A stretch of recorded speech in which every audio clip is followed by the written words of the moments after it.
The band that's playing that song is Coldplay. Coldplay is just one band among many that sing songs or talks about being lost of some sort. Has anyone ever been completely lost, like didn't know where you're at? Hold your hand up. Completely lost. So a couple of years ago, like very few men raised their hands right then just because we're so proud. Like, I've never been lost, know exactly where I'm at all the time. So a couple of years ago, we got this harrowing phone call from Ashley's family that said, your brother, who is Pete, he grew up being called Austin, and then when he became an adult, he decided he wanted to be called Pete. And so I'm the person in the family that calls him Pete when everyone else insists on calling him Austin. I just want to respect his wishes, right? So I call him Pete, and everybody else calls him Austin. So Ashley's not here to defend herself today. So I'm telling the story about Pete, even though if she was telling the story, she'd be saying Austin. And that has nothing to do with the story. I'm just saying these things. And so we got this phone call that Pete/Austin was lost in the woods.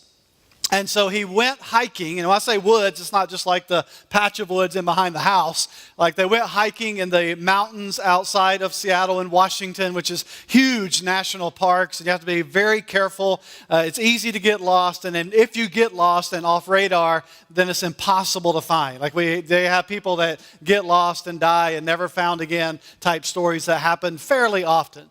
And so for 2 to 3 days, I kid you not, 2 to 3 days, I didn't say like 2 to 3 hours. 2 to 3 days, we did not know where Pete was.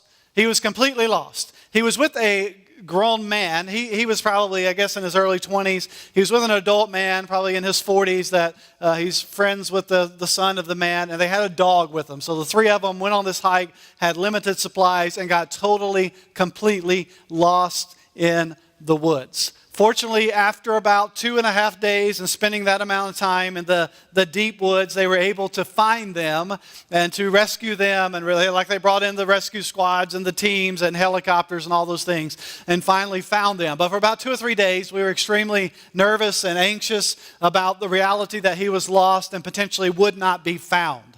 Fortunately, he was found. Now, if you were to sit him down and to ask him about this, he's a guy. And so he would say he knew exactly where he was at and that he wasn't in that much danger. False story. He was in a lot of danger and didn't know where he was at, okay? So hopefully he's not going to watch this podcast or watch the video or listen to the podcast. But he was completely lost. But the good news is he was found. And so he was completely lost. Now, that's one type of lost. There's another type of lost where you think you know where you are, have a pretty good grasp of where you are, and then realize, like, I don't really know where I'm at. So there's that kind of loss. Like I kind of know where I'm at, but I don't really know where I'm at. Like I think this road goes here, or this is where I'm supposed to be, or I'm in this vicinity, but you really don't know exactly where you are. So there's that kind of loss. So there's all different types of loss, from I have no clue where I'm at to I kind of know where I'm at, but I'm still a little lost. And then there's the type of lost that will make you literally, if you watch it, throw your TV remote through the screen because you invested 5 or 6 years of your life into watching the show Lost and then realize it had no ending. Do whatever you want to do, gloss it over, pretend it had an ending, come up with all these crazy theories. In the end, it had no ending. And I wanted to strangle J.J. Abrams and say, you know how many years of my life you just wasted. Are you kidding me? And we kind of all knew it going in, like 6 episodes out. I'm like, there's no way they're bringing this thing to a close. But we lived in that denial and thought there would be a big, you can tell like I've got some bitterness about this whole thing, right? So there's that kind of lost. There is traveling lost, where you thought your suitcase was supposed to be at a certain place and it's not there. Like when you go to the baggage carousel, it's not there. If you're an extensive traveler like I was, and I'm transitioning out of all that travel, but when I was traveling a lot, I learned to carry stuff with me at all costs. Cram it into the suitcase, cram it into the overhead, use the elbow, whatever you have to do to get it in there, make everyone angry around you for trying to cram oversized bags in the overhead, but keep it with you. That way it will not be lost. Did you know that I was involved in a lawsuit one time? Like I had a bag that got lost, completely lost, and ended up in a different destination completely. And I tried to sue the company, but guess what? I lost my case. Oh, that's a good one. That's a good one. I lost my case. Lost is a biblical word. I wasn't really in a lawsuit. I hope you picked up on that. It was all a setup. Lost is a biblical word, a very common biblical word. I love the song that we just sang that says, "Come, wanderer, there's a place for you, lift your head, sinner." So lost is a biblical concept that has to do with people's spiritual condition. That they were spiritually lost and in sin, and salvation is kind of that found concept. One of the most famous songs ever written within Christian circles is Amazing Grace, and in the song Amazing Grace is the phrase, "I once was lost, but now I'm found." Very biblical concept. It is a theme that dominates Luke chapter 15, which is where we've been for the last few weeks and will be the next few weeks. So Luke 15, grab your Bible, go there if you're not there already. It is the story of 3 lost items. There is a lost coin, there is a lost sheep, and then what we've been focusing on is there is 2 lost sons. Now, many times in the past, maybe when you were talking about Luke 15, you would say there was a lost sheep, a lost coin, and a lost boy, or a lost son. But what we've learned is there were actually 2 lost sons. And the premise of Luke chapter 15 is that there was something that was lost, there is something that is found, and then there's this massive celebration. This massive party that takes place because what was lost has been found, and that's a reason to celebrate. Just those ideas that there's something lost and found implies that God is on a rescue mission, that He is seeking out the lost, that He is pursuing the lost. So just in the story that Jesus tells, we know that God is a seeker of the lost, and that there is rejoicing that takes place when the lost are found, that there is a celebration that takes place. And another thing that we'll pick up on in Luke 15 that you don't hear a lot when this parable is taught is there's a grand celebration that takes place in a home, that this coin and this sheep and these sons are welcomed home. So there's this concept of celebration that takes place at home. There is a redemption. There is a status of being welcomed home. And so we'll be talking about this lost, found concept. And this series is focused on the story of the lost sons. 2 lost sons. Now when I use that word lost, we think about the younger son, don't we? We think about the boy that took his father's inheritance, went to the far country, his life collapses, he finds himself in the pigsty of life. Like the younger boy fits the stereotype of what we think of when we think of the concept of lost.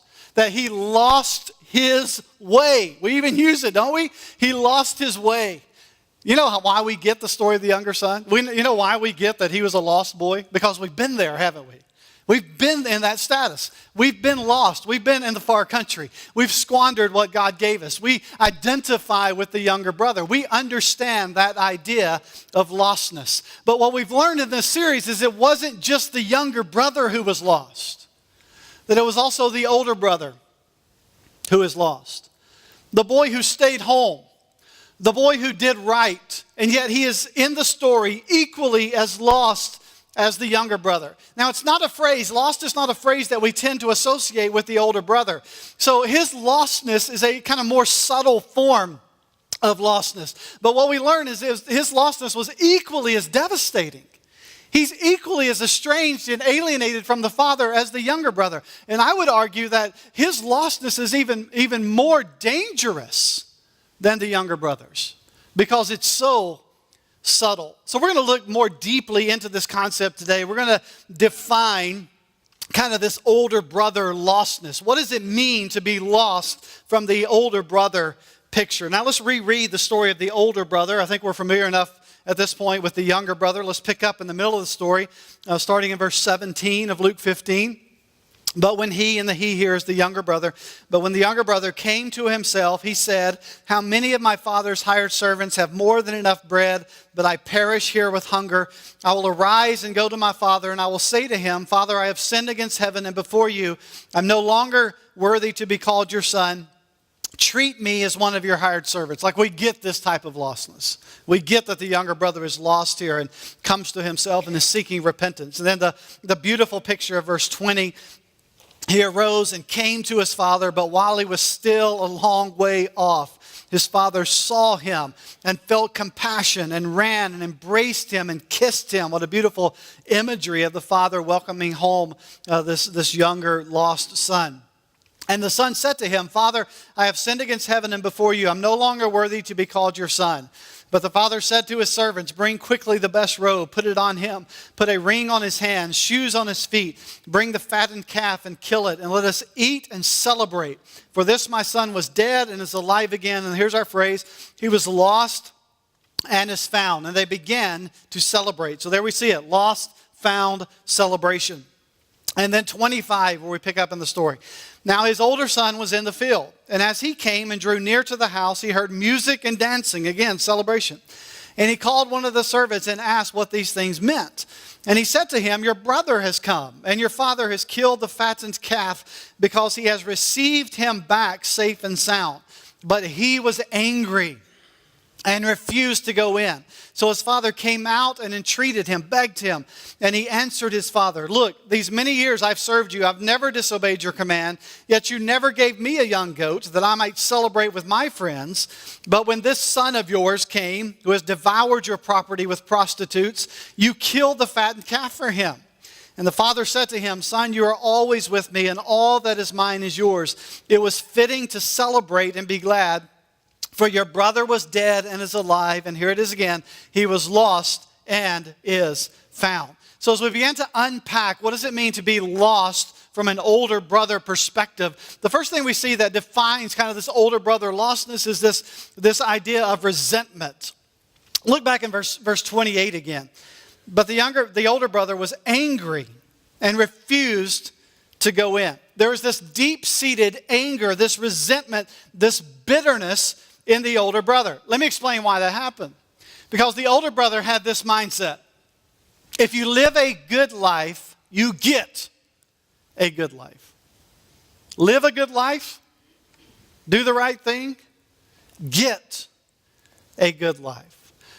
God owes me a good life because, and we can fill in the blank, right? The older brother syndrome. I deserve a good life. God owes me a good life because I have whatever it is. I've been faithful to my wife. I've worked a good job. I've tried to provide for my family. I try to do the right thing. I go to church. I raise my kids right. I deserve a good life because I have blank. God owes me a good life. Now here's the problem. When things go wrong, when suffering comes, and I've been a decent person in my mind, you know what happens? I get very angry. I either get angry with God. God, look what I've done. Why is this happening to me? Look at all I've done for you. Or I begin to resent other people. Why is that person getting this and this is happening to me? Why is that person who lives this way being blessed when all of these things, I'm suffering these things when I've tried to do the right thing? So when things go wrong and I've been a decent person, there's a natural resentment, a bitterness, and anger in me. Not even to mention when I fall short of my own standards. Like, well, I get furious with myself. I beat myself up. Like I should be living this way, and then I'm not. And so my tendency is to begin to beat up myself. I deserve this. I deserve this suffering. You see, older brothers have difficulty handling suffering because it doesn't fit in their equation. If I live a good life, I get a good life. And then when things go wrong, resentment happens. You know why? Because in that case, in the case of the older brother, our morality is very kind of results driven, results motivated. Live a good life, get a good life. Suffering doesn't fit in that equation, does it? If I'm doing right, I should get a good life. And then when suffering happens, it causes bitterness, it causes anger. Elizabeth Elliott, who is a very eloquent and distinguished Christian lady who was married to a guy who named Jim Elliott that was part of a mission team that went into a third world country where cannibals lived, and he was slaughtered there. He was murdered there by the cannibals, and eventually they all stayed and did mission work and came to Christ. But Elizabeth Elliott was a part of that, and her story is a fascinating story. But she came home and did a ton of writing. And she told this fake story. It's called an apocryphal story that's written as if it happened in the Bible. Okay, so this story I'm about to tell you, listen to me closely, did not happen in the Bible. So do not go out and tell this like it happened in the Bible, or don't go home and look for it in the Gospels. It's what we call an apocryphal story. It's not a real biblical story that we know of, but she used biblical characters to make her point. And so the story that Elizabeth Elliott tells is that Jesus says to his disciples without any explanation, I'd like you to carry a stone, and here's the key words, I'd like you to carry a stone for me. Carry a stone for me. So practical Peter, who's always looking to kind of, and this is part of the biblical story, practical Peter, who's always trying to maneuver and figure out the best way and get a one-up and all that. So Peter goes and finds a small pebble and says, well, this is easy. Puts it in his pocket and starts carrying his stone for Jesus. Well, the disciples go on their journey with Jesus, and at lunchtime, Jesus says, all right, it's time to eat. Everyone get out your stone, and wham, Jesus turns the stone into bread. Peter's lunch was a very small lunch. So after lunch, Jesus says, find a stone and pick it up and carry it for me. Peter learned his lesson. Peter goes and he finds the biggest kind of small boulder that he can manage to carry. And for the next several hours as they are following Jesus, Peter's trying to carry this small boulder, and he's thinking in his mind, I can't wait for dinner, or I can't wait for supper if you're in the South. And so he's looking forward to the time where they can stop and eat dinner or supper, whatever you call it. How many supper people do we have? How many dinner people do we have? Okay, so about half and half. It's okay. You can love Jesus and call it dinner or supper. So they stop for their evening meal. See what I did there? They stopped for the evening meal, dinner or supper. They stopped, and Jesus said, all right, everyone, take your stones and throw them in the river. And they did. And they continue on their journey. And Peter's extremely confused until Jesus says to him, Peter, don't you remember what I asked you to do? Who were you carrying the stone for? Who are you carrying the stone for? For Peter or for Jesus? You see, results-oriented kind of self-centeredness versus obedience that's grounded in love. You see, like in the Peter story, older brothers expect their good behavior to pay off. And when it doesn't, there's resentment. There's anger. There's bitterness. Listen, if you think living decent is a way to earn a good life from God, then your life's going to be filled with resentment and anger. You know why? Because life doesn't always happen like we think it should. Life doesn't always happen as we desire.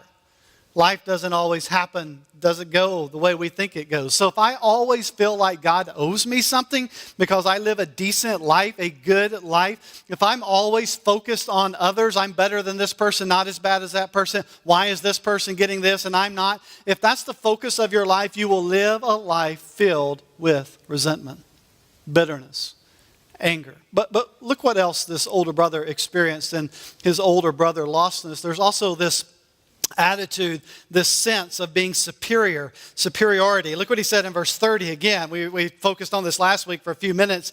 I'll highlight it again. But when this is the older brother talking to the father, but when this son of yours, right, like not even my brother, but like this kid of yours, this son of yours, and I've made light of that. Sometimes we do that too. This son of yours did this, or this kid of yours did this. When this son of yours came, by the way, if you don't know who that is, the older brother says, this son of yours who, Dad, by the way, devoured your property with prostitutes. See what he's doing here?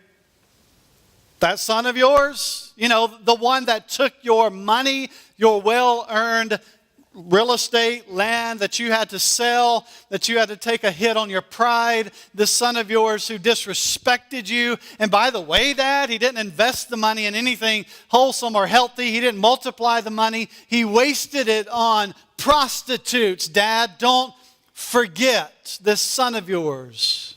What's he really saying? Dad, check out my record of morality. I did the right thing versus your other son who is a lover of prostitutes. You know what older brothers like to do?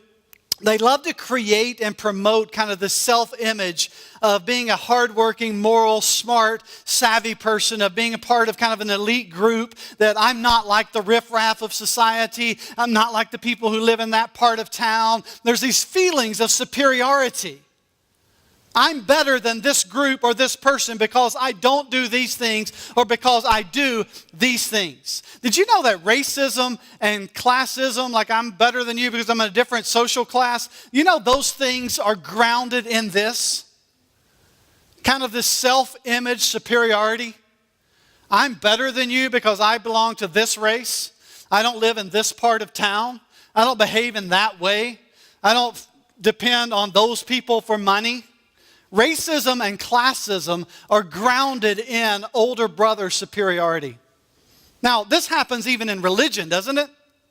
Like, my religion is the right, like God favors me because of my particularly right doctrine, or because of the worship style that we chose, or because of my ethical behavior. Like, these feelings of superiority in the religious world can be intense. And it's displayed itself how we treat and interact with those that are kind of outside our camp. I had a very wise person tell me one time, Devin, it's not always about being right. Like, you can have the right doctrine, but you can isolate people who love Jesus. Now, this displays itself. I don't know if you do this. You probably don't, because it's just weird people like me that do it. But I'm involved in some online discussions sometimes about Christianity, or different types of evangelical Christianity. Like, I'm talking about people that all love Jesus and all believe in Jesus, but we have some different particulars in our doctrine. And I can convince you in a heartbeat how right I am and have an older brother attitude in the entire time. I'm superior because I believe these things and you don't.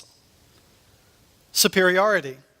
Older brother superiority that even shows up within our beliefs. You know what the outcome of older brother superiority is? It is an unforgiving, judgmental, older brother spirit. And here's what happens. Feelings of superiority make it difficult, if not impossible, to forgive. You know it's virtually impossible to forgive someone if you feel superior to them? That's why the gospel is so important. Because every day the gospel reminds me how sinful I am and how much I need Jesus. It's hard for me to forgive someone if I feel superior to them.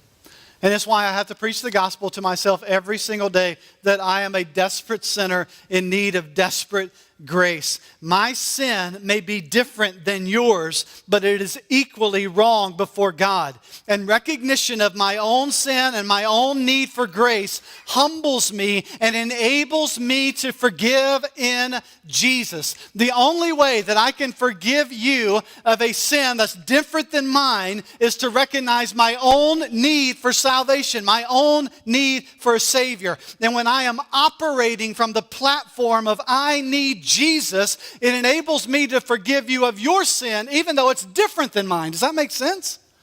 That's why we talk about grace as a way of life. Because when I have embraced the amount of grace that I have received, that's what enables me to give grace, even when your sin looks different than mine. I mean, how many times have we scratched our heads and said, I can't believe that person got involved in that. I would never do that. You may not, but the sin that you're involved in is equally as sinful as that sin. Amen. Equally in need of grace. The gospel reminds me I'm not superior. I am humble before the cross. And it's through the gospel that I'm able to forgive and be forgiven. The older brother could not recognize his own self-centeredness, and therefore he could not forgive his younger brother. Let's talk about another one. 29.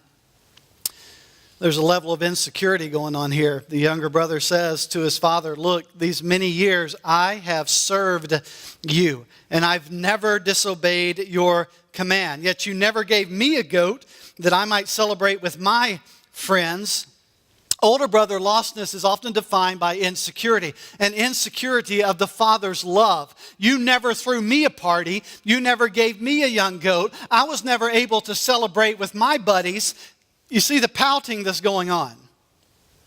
You see, moral-driven lostness, which is what we're talking about, is never confident that I have been good enough for the Father. There's always the insecurity. Have I done enough? Have I been good enough? What about this that's going on in my life? And so when something goes wrong in my life, or people criticize me, or I sin repeatedly, I question whether it's because I'm good enough or living right in some area of my life. So I live life constantly questioning whether I'm good enough, primarily because I know me. I know what's in my heart. I know my own sinfulness. And so my tendency is to live life in this insecurity, this fear. Have I done enough? Have I done the right thing? And it creates all kinds of havoc. Let me talk about one more, and we'll kind of transition to the end of the story. There's also one, I think I got this backwards in the notes, in the slides. You probably wouldn't even have noticed if I hadn't said it. That's how good our screen people are. Not only this feeling of insecurity, but there's this kind of fear-driven, fear-motivated obedience or compliance to the Father's rules. Look back in 29 again. He answered his father, many years I have served you, and I have never disobeyed your command. You know this word served can actually be translated, I have slaved for you. I have been your slave. Fear-driven obedience, compliance, morality. All these years, I've slaved for you. Now, let's be really honest here. Like faithfulness, being faithful to a commitment involves duty at times, right? It's my obligation to do it. Maybe there's no clearer place this is displayed than in marriage. Like, you're not always faithful to your spouse because you're so deeply in love with them in the moment. Sometimes you are faithful to them because you made a commitment to them, and it is out of duty that you are faithful to them. It's okay at times to be doing things out of duty. That's what keeps you committed and keeps you faithful. So faithfulness to a commitment always involves some level of duty. Sometimes I just do it because I'm supposed to do it. But if you live life very long in that kind of realm of duty, if duty is the primary or kind of the underlying motive, eventually it becomes not duty but drudgery. Like, I'm doing it and I'm miserable doing it. I regret doing it. There's kind of this sheer drudgery that you live life with. So here's the question. Was the older brother responsible to stay home? Was it a responsible thing to do to stay and be faithful to his father and faithful to his commitment? Yes. Was he an obedient son that did what he was supposed to do? Yes.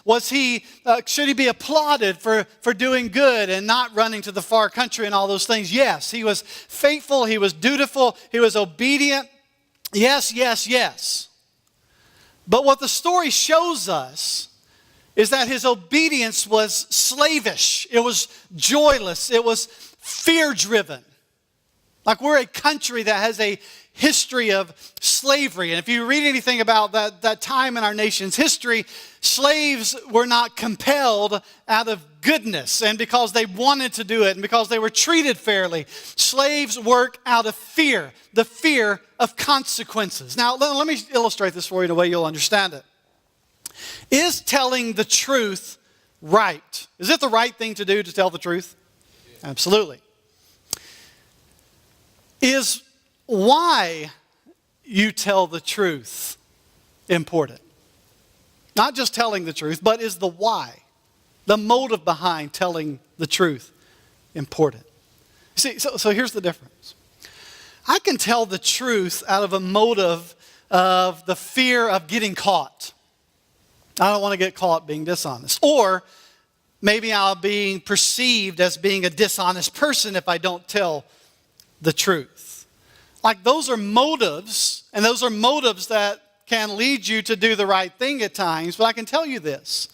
If my reason for always telling the truth is only driven by a fear of getting caught being dishonest or being perceived as a dishonest person, you know what's going to happen when there comes a situation where it's more inconvenient for me to tell the truth than not? I'm going to be dishonest. Because truth is just a matter of convenience.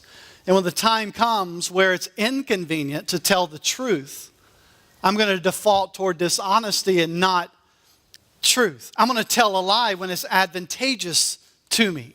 Or if telling the truth will cost me dearly, I may not tell the truth if my motives aren't pure. Like if my job's on the line, if I refuse to tell the truth, like that's when it gets real, right? That's when my motives really come out. Am I telling the truth because it's to my advantage? Am I telling the truth because I don't want to be perceived as an honest or dishonest person? You see, there's a difference in telling the truth for slavish reasons and telling the truth because I love God and I love the truth. And I want to tell the truth regardless of the consequences.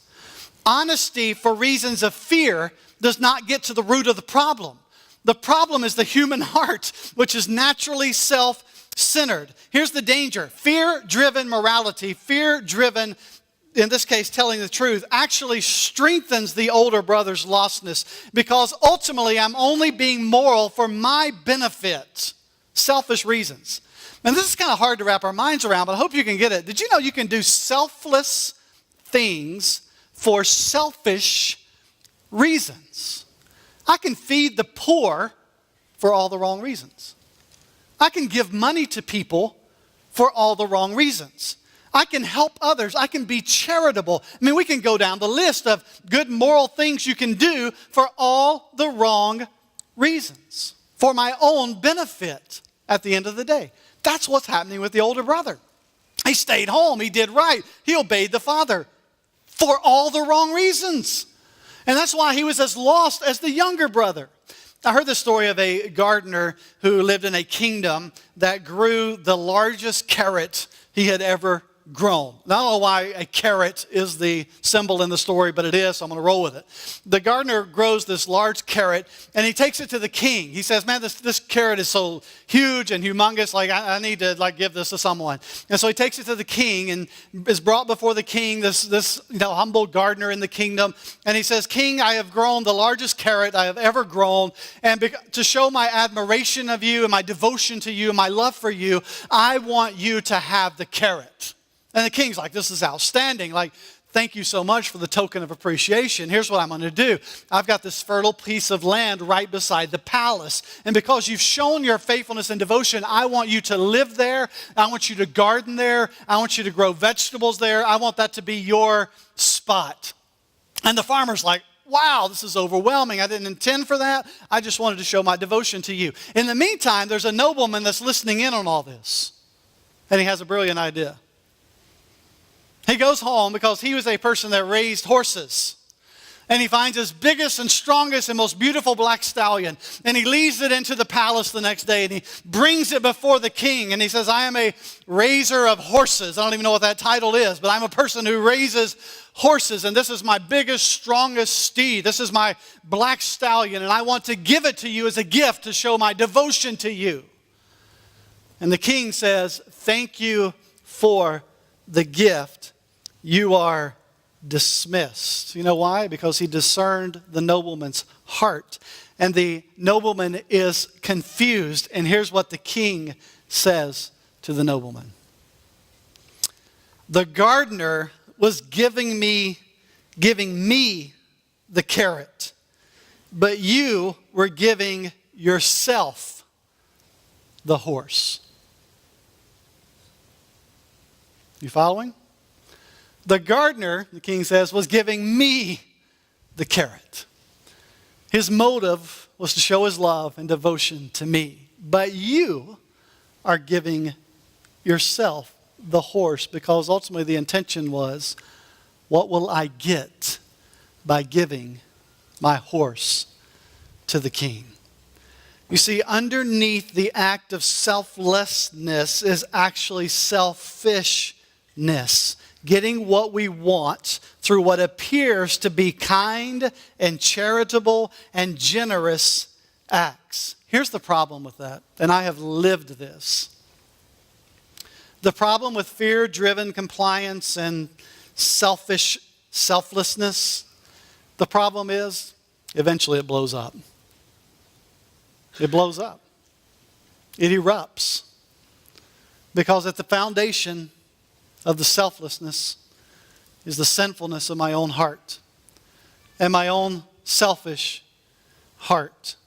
And moral living, doing right just for selfish reasons, is exhausting. You can never do enough. You can never measure up. You can never feel like you've accomplished enough. And so you try to do more and more and more. It is checklist living. Did I read my Bible today? Did I pray today? Did I give today? Was I kind today? And the list goes on, and it becomes exhausting because I'm ultimately in it for myself. You know why we hear so many stories today of moral leaders having dramatic falls or living secret lives of sin? Is because fear-driven compliance, fear-driven obedience will eventually cause you to either rebel against the authority, which is what the younger brother did, give me my stuff, I'm going to the far country, or it will cause you to live a life of secret, slavish obedience.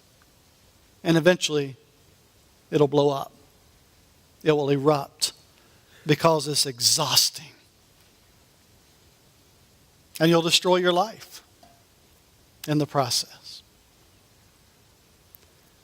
Fear-driven compliance. Resentment. Superiority. Fear-driven obedience. Insecurity of the Father's love. Man, older brother lostness looks and sounds messy, doesn't it? And it is. You know what the good news is? The father comes out into the field and invites the older brother to the table. You know what the table symbolizes in this story? Freedom, humility, grace-driven obedience out of love for the Father, the security that comes with being a part of the Father's home.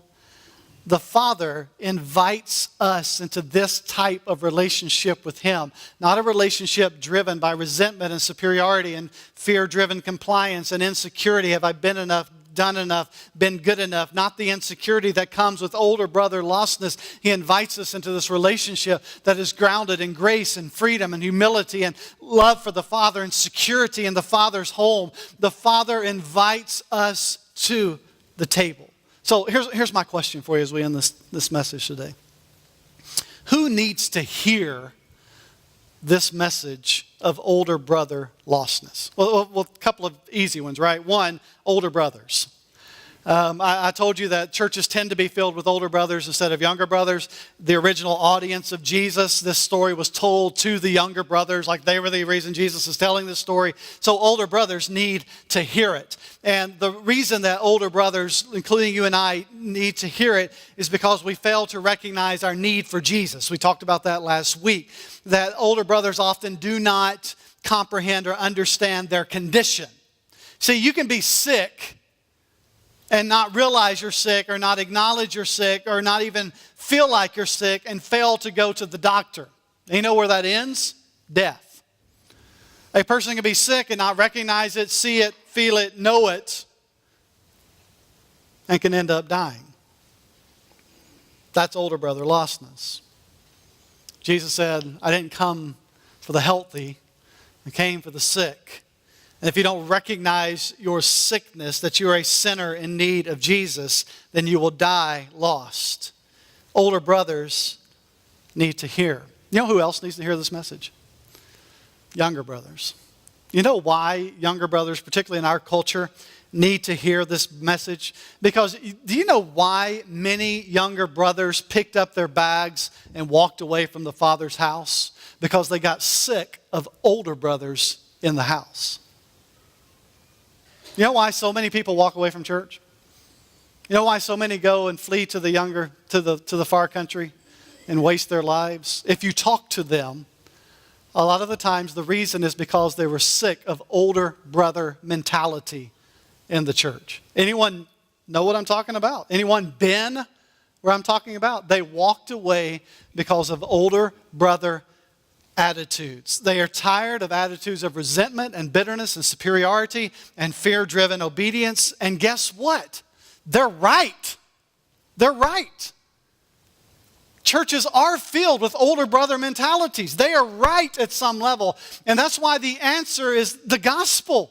That's why we point people to the gospel, because the gospel calls us away from the immorality of the younger brother, and it condemns the moral-based lostness of the older brother as well. If you're in a younger brother situation today, let me tell you, older brotherness and Christianity are not the same thing. Don't confuse them. Our faith is driven by grace. And younger brother is not a better option, is it? Like wasting your life and squandering it and living that life. We know if we've been there, that's not a better alternative. But so many have walked away from the church because of older brother mentalities. And it's why as a church we cannot point people to us. We cannot point people to the church as an institution. We have to point people to Jesus, who invites both older brothers and younger brothers to the Father's table. Both need the gospel. Younger brothers need to hear. We've blown it at times. Yes, we've been older brothers. Yes, we have displayed attitudes of superiority and judgmentalism when we should have displayed attitudes of grace and love and forgiveness and the call to Jesus. Yes, we have stood back and pointed our fingers and looked down our noses at people who are different than us. We have looked down our noses whose people's sins were different than ours when we should have pointed people to the gospel. We've done that, yes. But we invite younger brothers back and we say, don't confuse the church with older brotherism. And then we call on City Church to be an environment, a place that invites both people. Younger brothers, older brothers to the table. And then here's the last group that needs to hear. Genuine followers who are older brother-ish. That's me. That's you. You see, if we do not grasp the gospel fully and regularly and consistently, we are drawn toward attitudes of condemnation and bitterness and anger and superiority. Christians, we don't have to look very long to know this. Christians have a tendency to live life with this kind of undercurrent of anger and holding grudges and looking down on people of other races and religions. We have this tendency to live life with no joy. We live life with deep insecurities. Are we good enough for God? We are often overcritical. We are often show no mercy. But again, younger brother living is not a better option. It's why we must be called to the gospel. I said at the very beginning, the entire paradigm of Luke 15 is lost, found, celebrate. That's a beautiful picture. God pursues the lost. He finds them. Let's celebrate. Older brother Christianity is a sad picture of that paradigm. Lost, found, rescued. So, what's the answer? God exposes both sons as equally lost. He redefines lostness. So, what's the solution? Next week, we will discover Jesus deliberately left someone out of this story. And he did it so that we would look for him. And by finding him, we will find our way home.